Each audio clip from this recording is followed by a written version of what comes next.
Berdoa di dalam hati.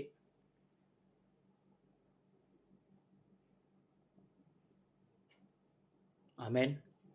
Dalam nama Tuhan Yesus kita memulahkan kebaktian melalui rekaman. Mari kita memuji Tuhan Kidung Bilangan 221. 221.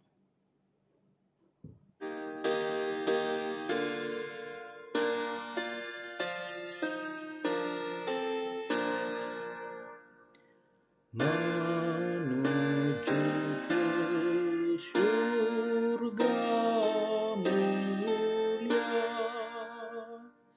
jalan sempit banyak arah.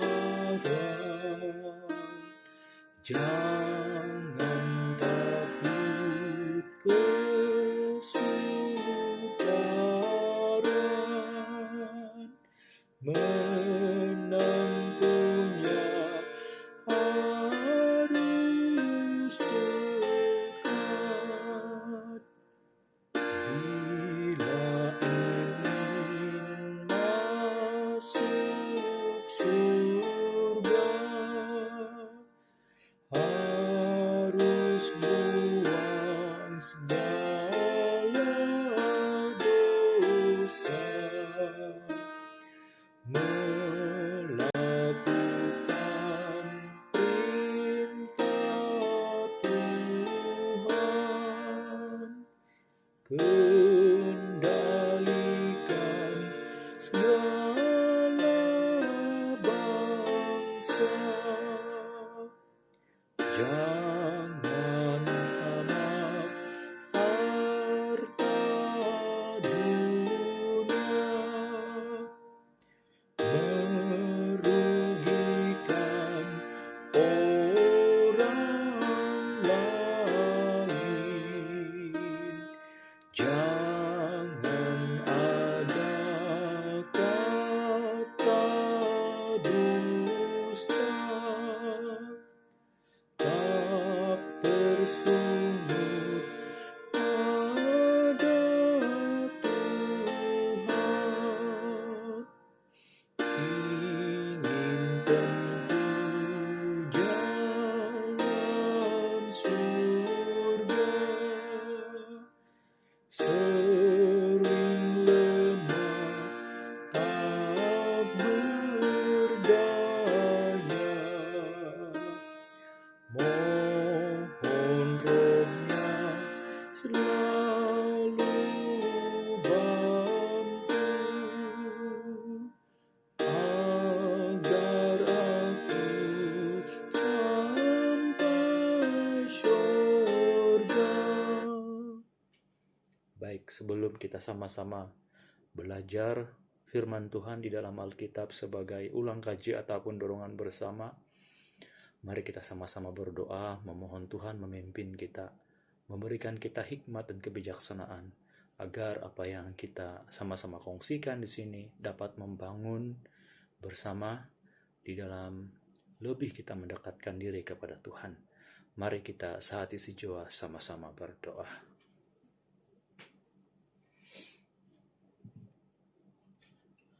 Dalam nama Tuhan Yesus Kristus kami panjatkan doa, syukur, puji Tuhan, haleluya.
kasih Tuhan. Haleluya. Haleluya. Amin. Haleluya. Dalam nama Tuhan Yesus berkongsi tentang firman Tuhan. Terlebih dahulu saya mengucapkan salam damai sejahtera kepada rekan sekerja pendeta pendetua, diaken, diakenis, saudara-saudari yang saya kasih di dalam Tuhan. Salam bertemu kembali belajar tentang firman Tuhan yang saya ambil dalam kitab Ayub pasal 1 ayat 4 ayat kelima, yaitu berjudul Ayub takut akan Tuhan. Ayub takut akan Tuhan. Kitab Ayub merupakan kitab hikmat yang mencatatkan corak kehidupan manusia, baik tentang keluarga, sakit penyakit, perjuangan dalam pencobaan. Kita dapat melihat kuasa Allah, sifat manusia yang suka mempersalahkan dan cenderung meninggalkan orang yang sedang dalam kesusahan, penderitaan, dan sebagainya. Kitab ini dimulai dengan kisah keluarga Ayub yang pada mulanya mempunyai damai sejahtera. Keluarganya yang kaya raya tinggal di Tanah Uz, sebuah kota di timur Palestina. Ia mempunyai 7 anak laki-laki, 3 anak perempuan, serta ternak dan budak, hamba, pekerja yang sangat banyak. Meskipun tergolong di dalam keluarga yang besar dan kaya raya, anak-anak Ayub hidup rukun, damai, saling mengasihi di antara satu sama dengan yang lain. Saudara tua mengasihi saudara yang muda, saudara yang muda menghargai saudara yang tua, saudara perempuan menyayangi saudara laki-laki, dan sebaliknya. Mereka ini saling mengundang dan saling mengunjungi apabila ada pesta di rumah saudara yang lain. Satu saudara bersuka cita, semua turut bersuka cita. Anak-anak Ayub menaruh hormat dan taat pada orang tua. Ayub memberi kasih sayang kepada anak-anaknya. Setiap kali selesai pesta, Ayub memanggil anak-anaknya dan menguduskan mereka. Kita dapat melihat anak-anak yang taat, mereka mengikuti kebaikan hati bapaknya. Hubungan yang baik antara anak dengan orang tua, saudara dengan saudara. Pada hari ini kita akan baca kisah ini menunjukkan bahwa keluarga Ayub, keluarga yang bahagia, dan sudah tentu setiap keluarga mengimpikan suasana seperti itu. Hari ini kita melihat bagaimanakah mewujudkan keluarga yang mempunyai damai sejahtera. Mari kita melihat di dalam ayat yang pertama, di mana Ayub seorang yang saleh dan jujur, ia takut akan Allah dan menjauhi kejahatan. Ibu bapa saleh dan jujur, takut akan Allah dan menjauhi kejahatan. Demikianlah apa yang dilakukan Ayub dalam kehidupannya seharian. Selaku kepala keluarga, sekaligus sebagai iman keluarga, Ayub memberikan teladan yang baik bagi anak-anaknya, di mana ia seorang yang saleh, jujur, takut akan Allah, menjauhi kejahatan. Saleh berarti taat dan patuh menjalankan ajaran agama, suci hatinya dan beriman kepada Allah. Jujur bermaksud lurus hati dan mengucapkan kebenaran, tidak curang. Dia seorang yang tulus ikhlas menjalankan kewajibannya. Takut akan Tuhan Allah berarti selalu menjunjung tinggi nama Tuhan, mendahulukan perintah Tuhan, menjauhi kejahatan bermaksud dia tidak berkompromi dengan dosa. Di dalam ayat yang kelima, kita dapat melihat bagaimana sikap Ayub ini. Di mana terlihat sikap Ayub ini, dia akan menguduskan anak-anaknya ataupun anak-anaknya daripada kemungkinan telah berbuat dosa dan mengutuki Allah. Dengan demikian mempersembahkan korban bakaran sebanyak jumlah anak-anaknya setiap kali selesai pesta. Di dalam Ayub pasal 1 ayat 21, kita dapat melihat sikap takut akan Allah, di mana apabila Tuhan mengizinkan Ayub dicobai iblis, di mana seluruh kekayaannya habis terjara, terbakar, dan anak-anaknya mati tertimpa rumah yang roboh. Namun ia tidak menghujat Allah. Sebaliknya ia berkata, dengan telanjang aku keluar dari kandungan ibuku. Dengan telanjang juga aku akan kembali ke dalamnya. Tuhan yang memberi, Tuhan yang mengambil. Terpujilah nama Tuhan. Di dalam Ayub pasal 1 ayat 10, di sana kita dapat melihat setelah Tuhan mengizinkan iblis menimpahkan bara busuk ke atas tubuhnya yang menyebabkan Ayub ini sangat menderita. Ayub dijauhi oleh teman-temannya, saudaranya menghindarinya, bahkan istrinya sendiri muak melihat dia, lalu menyuruhnya mengutuki Allah. Dalam keadaan demikian, ia tetap tidak mau mengutuki Allah. Malah ia berkata, apakah kita mau menerima yang baik dari Allah, tetapi tidak mau menerima yang buruk? Di dalam Ayub pasal 31 ayat 13 hingga ayat 22, kita juga akan dapat melihat sikap jujur dan menjauhi kejahatan terlihat daripada perlakuannya sebagai orang yang disegani ataupun orang yang terhormat, yang tidak mengabaikan hak hamba ataupun budak.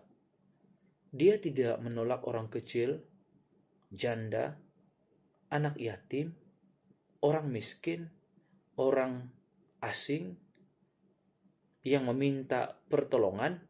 Sebaliknya ia menjaga, mengasihi, dan membesarkan anak yatim seperti seorang ayah. Perkataan dan perbuatan Ayub ini sangat tidak ada orang yang dapat menandingi, dan sungguh luar biasa.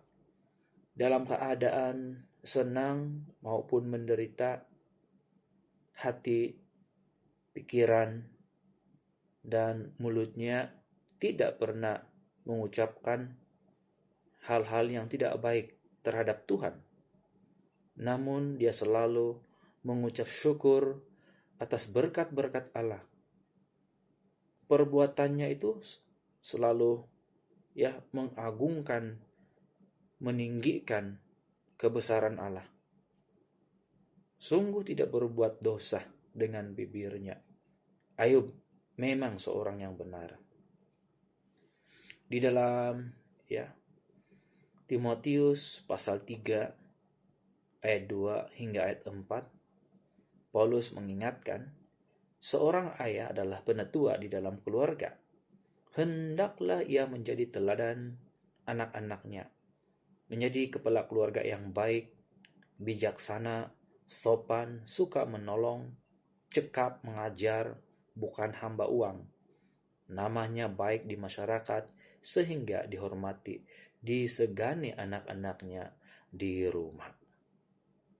Dengan teladan, ia telah membentuk anak-anaknya sehingga mereka dapat bertumbuh menjadi anak yang berbudi luhur.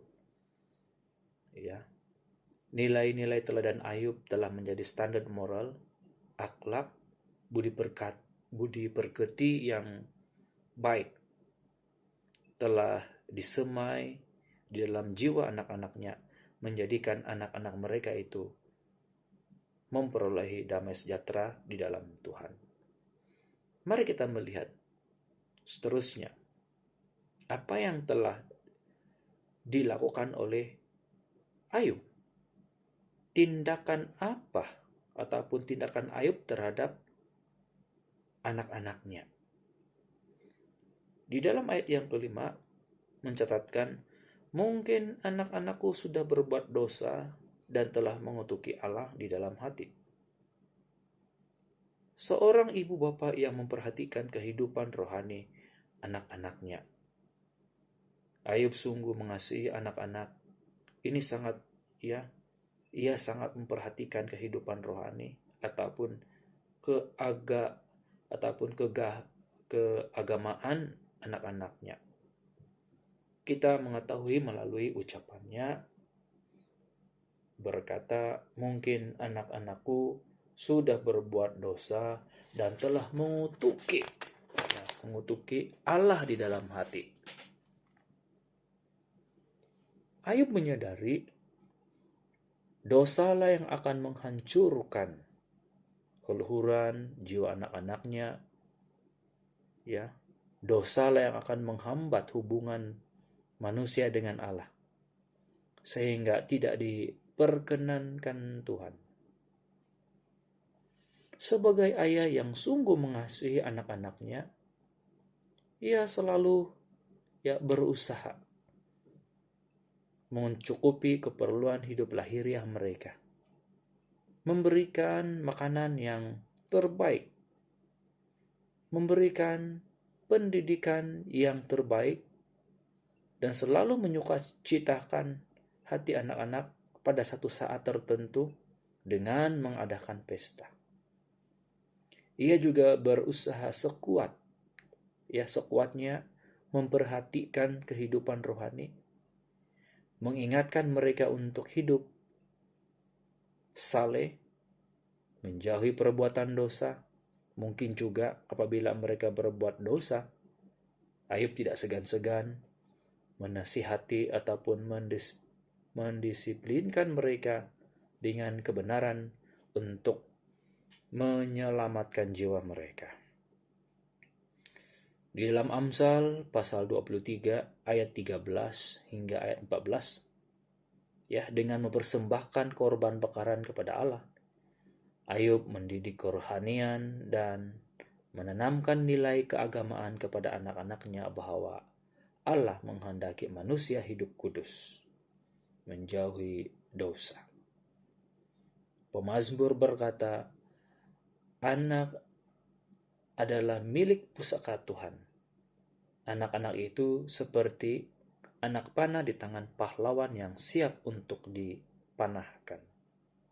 Di dalam Mazmur 127 ayat 3 hingga ayat 4. Maksudnya adalah di dalam tangan orang tua masa depan itu, anak itu kelak bertumbuh menjadi apa?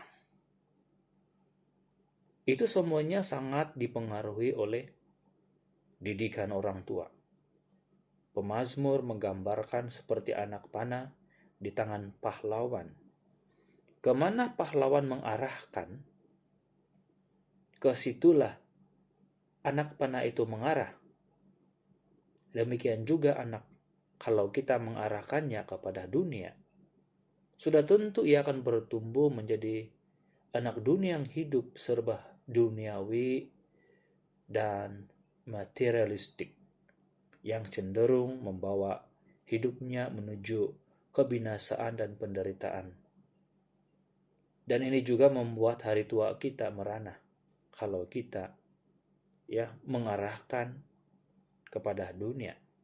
Sebaliknya, jikalau kita mengarahkan pertumbuhan rohani anak-anak kita kepada Tuhan, sudah tentunya akan bertumbuh menjadi anak Tuhan yang hidupnya berkelimpahan, berkebajikan, dan hidupnya menuju kepada kebahagiaan, kekekalan.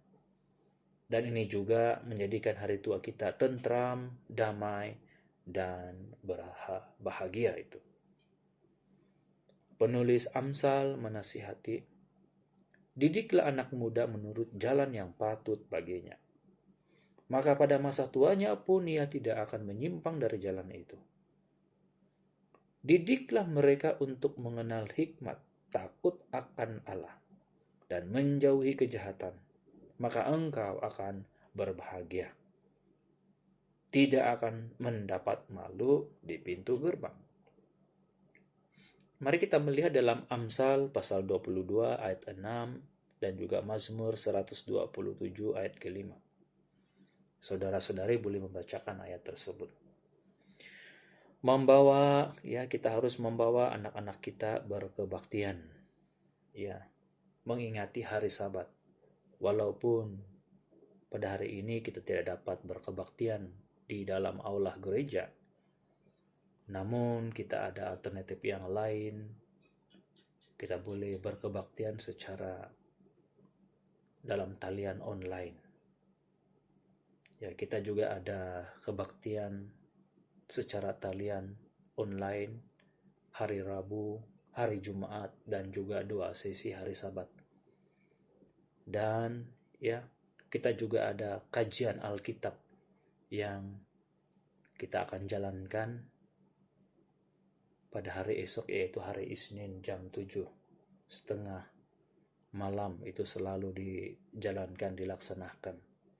Di mana ada link-link kebaktian, maka kita harus kalau ada kesempatan kita harus mengikuti kebaktian-kebaktian selain daripada hari Sabat. Sebenarnya kita mendorong mereka mengikuti aktiviti-aktiviti rohani seperti aktiviti belia, di dalam aktiviti pendidikan agama. Kita boleh menemani anak-anak kita membaca Alkitab, berdoa, berbuat kasih. Ini merupakan langkah bijaksana untuk mendidik dan menumbuhkan kerohanian anak sehingga menjadikan anak-anak kita sejahtera dan berkelimpahan pada masa depan. Juga sebagai bukti nyata bahwa kita sungguh mengasihi jiwa rohani mereka. Perhatikan Ayub. Nilai-nilai kehidupan rohani.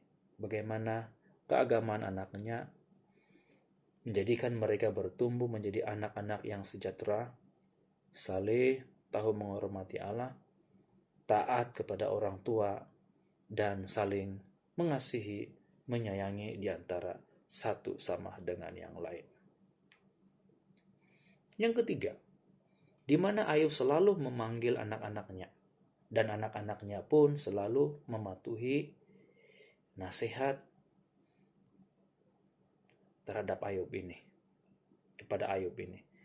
Mari kita melihat dalam Kolose pasal 3 ayat 20. Dan juga di dalam Efesus pasal 6 ayat yang pertama menyatakan, hai anak-anak, taatilah orang tuamu di dalam Tuhan, karena haruslah demikian. Apa yang sangat baik, apa yang indah. Mungkin walaupun anak-anak Ayub meninggal dalam satu masa, ataupun meninggal dunia dalam satu masa, tetapi karena mereka mematuhi nasihat ibu bapa, mereka dapat menguduskan diri, maka pada saat meninggal, mereka bersama-sama berada di dalam kerajaan Tuhan. Hidup damai dengan semua orang, harus mengejar kekudusan. Tanpa kekudusan tidak seorang pun yang melihat Tuhan. Ibrani pasal 12 ayat 14, dengan adanya kekudusan, barulah kita dapat melihat Tuhan. Kita akan mengambil contoh-contoh di dalam kitab Perjanjian Lama, contohnya di dalam 1 Samuel pasal 2 ayat 22 hingga ayat 25. Di sana ada mengatakan bahwa Eli adalah seorang imam yang baik. Ia tidak mengabaikan didikan anak-anak, sehingga anak-anaknya melakukan kejahatan seperti berzina, merampas sesuatu yang dipersembahkan Tuhan. Tetapi sebenarnya Eli adalah seorang ayah yang baik. Sehingga tua pun ia tetap menjadi iman dan hakim. Tetapi anak-anaknya yang sudah dewasa itulah yang tidak baik karena tidak mendengarkan nasihat, teguran ibu bapak. Dan hari ini kita dapat melihat juga ya seorang diaken, seorang pendeta, ada kalanya anak-anak mereka itu tidak mendengarkan nasihat daripada seorang bapak, walaupun ibu bapak itu telah menasihatkan, tetapi anak itulah yang tidak mentaati nasihat ibu bapak. Di dalam 1 Samuel pasal 2 ayat 26, di mana Samuel juga adalah seorang anak yang membesar di bawah didikan dan jagaan Eli. Karena Samuel anak yang baik. Ini jelas kita dapat melihat. Samuel juga adalah seorang anak yang membesar di bawah didikan dan jagaan Eli. Karena Samuel anak yang baik, dia telah mendengar dan menuruti segala perintah Tuhan itu. Mari kita melihat seterusnya. Ketika Ayub memanggil dan menguduskan mereka, keesokan harinya, pagi-pagi bangunlah Ayub, lalu mempersembahkan korban bakaran sebanyak jumlah mereka sekalian. Di dalam Ayub pasal 1 ayat yang kelima, di mana Ayub ini sangat khawatir akan anak-anaknya dimurkai Allah. Mungkin ada dosa yang tersembunyi di dalam hati anak-anaknya ketika berpesta ria. Sebagai ayah, sekaligus sebagai iman keluarga, ia menyadari sifat anak muda yang kadang-kadang lupa diri di saat berpesta, sehingga tanpa sengaja berbuat dosa terhadap Allah. Ia pun memanggil anak-anaknya, menguduskan mereka dengan mempersembahkan korban bakaran sejumlah mereka sekalian. Dalam bahasa sekarang, Ayub senantiasa mendoakan anak-anaknya. Meluangkan waktu untuk mendoakan anak-anak adalah langkah bijaksana. Mempersiapkan hidup mereka meraih hari esok yang lebih baik, menjadikan mereka ini bahagia. Mereka dapat menjauhi dosa, serta semakin dikasihi Allah dan manusia. Orang tua yang saleh mengerti bahwa keluarga yang bahagia, mereka mengerti hidup dan mati, mereka mengerti masa depan anak-anak, kerjaya mereka, usaha mereka, semuanya itu ada di dalam tangan Tuhan Yesus.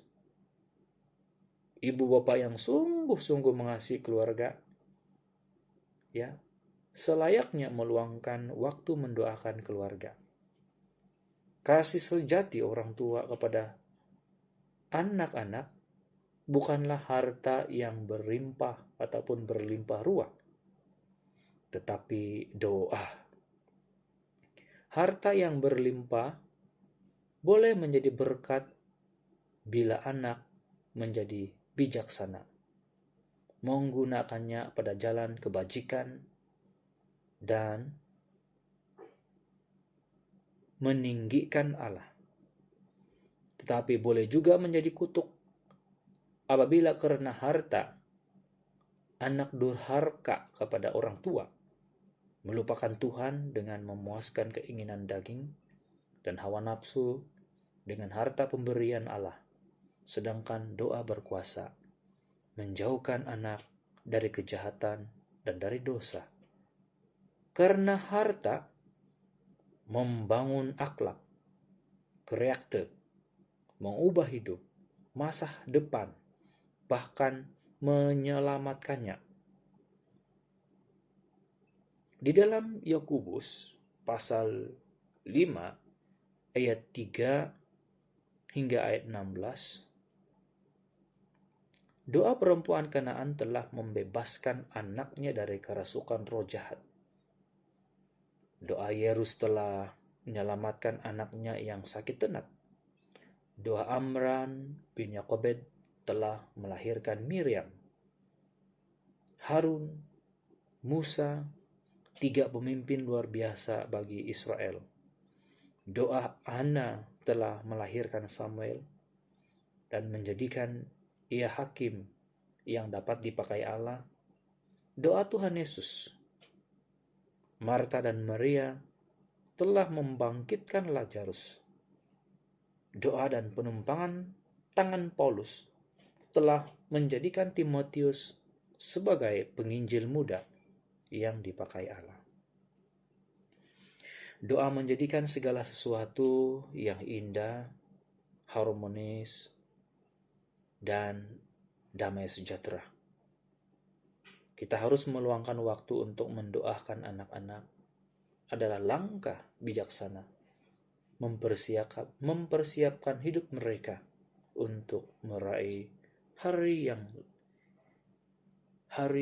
lebih baik, menjadikan mereka lebih bahagia, dapat menjauhkan dosa, mendapat perlindungan, dikasihi Allah dan manusia, di mana doa Ayub telah membangun, di mana memagari keluarganya, sehingga apa yang dikerjakannya berhasil di mata Tuhan. Di dalam 1 Samuel pasal ke-12 ayat 23 hingga ayat 24, percayalah, doa Anda akan mengubah jalan hidup mereka. Tuhan akan memberikan roh dan hati yang baru bagi mereka. Tunjukkanlah teladan, kasih dan pengorbanan di dalam keluarga. Mengasihi pasangan hidup kita, mengasihi orang tua, mengasihi saudara dengan segenap hati, segenap jiwa. Teladan kita akan menerangi jiwa mereka, mengembalikan kebahagiaan mereka ke dalam kasih semua orang. Menjadikan hidup kita sebagai teladan bagi anak-anak kita, sama seperti Tuhan Yesus Kristus dan sama seperti Paulus yang telah menjadi teladan bagi kita semua. Amin. Semoga Tuhan memberkati kita semua.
Selanjutnya kita sama-sama berdoa. Kita mengucap syukur atas kehidupan yang Tuhan berikan kepada kita, di mana Tuhan masih melindungi, menjaga, dan memelihara kita. Kita akan sama-sama berdoa. Kita terus membantukan doa saudara-saudari kita yang sakit, yang kena COVID-19, agar mereka diberikan kekuatan. Tuhan memberikan kesembuhan bagi mereka. Tidak lupa membantu doa segala pekerjaan suci di dalam gereja kita pada hari ini. Semoga Tuhan memberikan kita kelonggaran untuk terus beribadah dan melakukan segala pelayanan di dalam Tuhan. Tidak lupa membantu doa bagi anak-anak kita, agar Tuhan memberikan mereka kekuatan untuk menghadapi situasi-situasi yang sekarang ini semua orang khawatir akan keadaan dunia pada sekarang ini. Mari kita saat isjua sama-sama berdoa. Dalam nama Tuhan Yesus Kristus saya panjatkan doa. Haleluya, haleluya, haleluya.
Haleluya, berkati hamba Tuhanku, haleluya.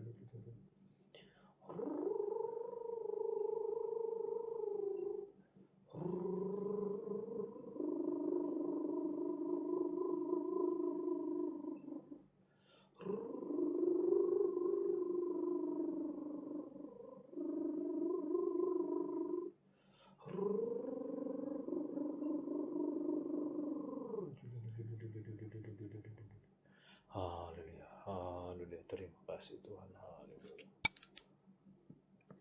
Amin.